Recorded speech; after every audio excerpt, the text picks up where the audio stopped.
the lands of ancient Babylonia, there was a man named Daniel. He was known for his wisdom and his unshakable faith in God.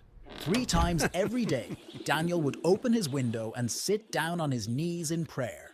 He lived in Babylon, a grand city, where he served King Darius, a ruler of great power. Daniel was so good at his job that the king wanted to put him in charge of the whole kingdom. But not everyone was happy about this. Some of the other leaders were jealous of Daniel. They knew he was loyal to his God and prayed to him 3 times a day. So they made a sneaky plan.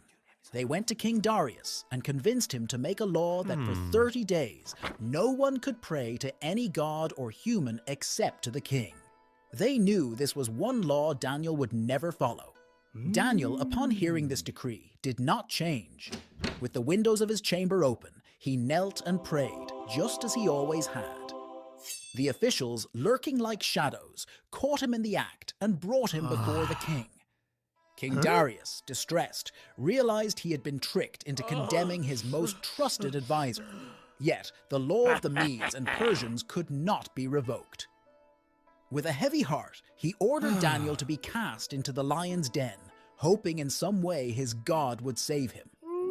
As night enveloped the land, Daniel was lowered into the den. The lions, mighty and fearsome, roared and paced.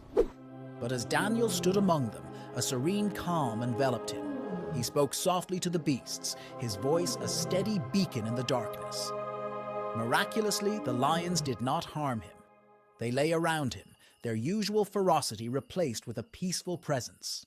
All night, King Darius walked around in his palace, struck with worry. At the first light of dawn, he hurried to the den and called out anxiously for Daniel. From the depths of the den, Daniel's voice rose, steady and calm.